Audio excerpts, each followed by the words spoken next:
50. In the beginning, they said, let's give this beautiful planet a creature with free will and see what he does with it. And believe me, they're not very happy with what we're doing with it. It was their choice. Yes, just to see what they would do with it. And we were supposed to be a perfect species that would never get sick and never die. It was like a virtual Garden of Eden was what it was supposed to be like. And everything was developing along and going very well until something happened to spoil the experiment. A meteorite hit the Earth.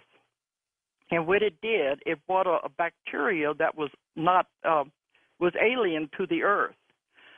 And the bacteria, for the first time, developed disease to the Earth, and it contaminated the growing species.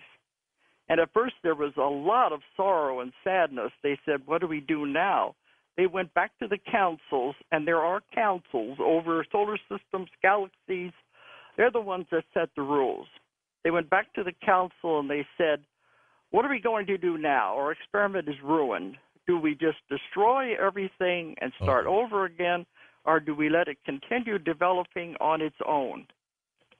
It was decided that so much time and effort had been put into it to allow it to continue to develop. And monitor it maybe every once in a while.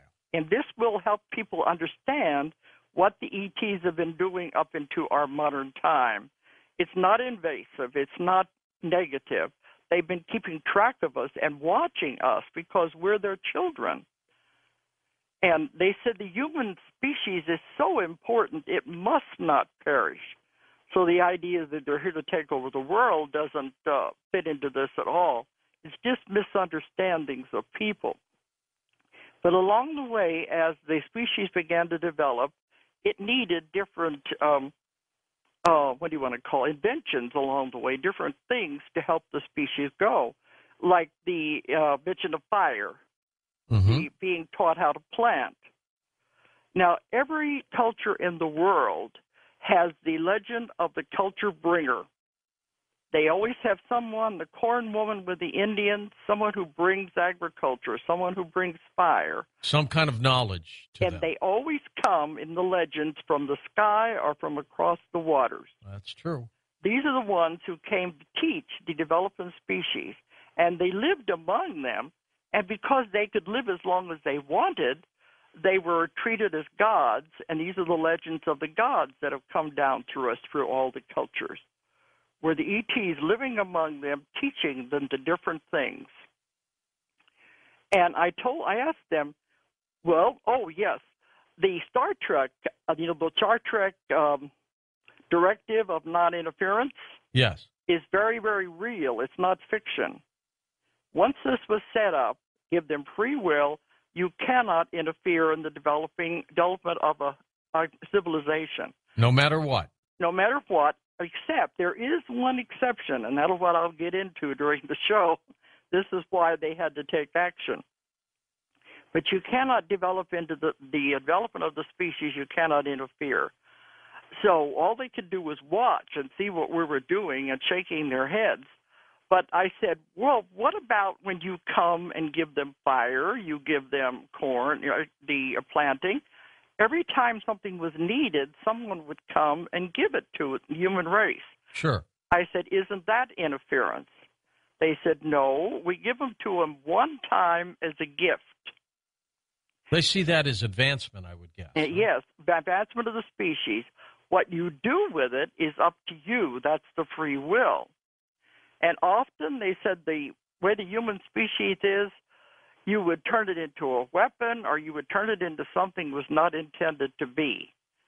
And I said, couldn't you come back and say, you're not doing it right? They said, that's interference. So that's the difference between giving them something and then interfering. But now we have developed to the point they can't come and live among us anymore. Why not? Well, because, they would be noticed. They would be interfering in that way if somebody would know they were here. All right. So if it's time for an invention or an advancement to come into our history, the idea is put into the atmosphere so that whoever thinks of it will be the one to invent it. And it's spread all over the world. So, you know, you always hear about many people working on the same invention at the same time. Mm-hmm.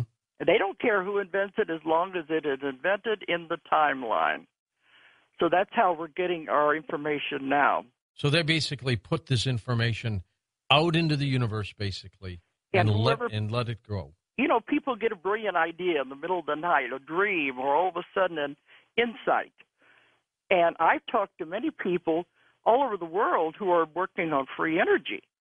And it's all the same devices, but it's as though they're all picked up the idea at one time. This kind of thing. If it's meant to be, it will happen in our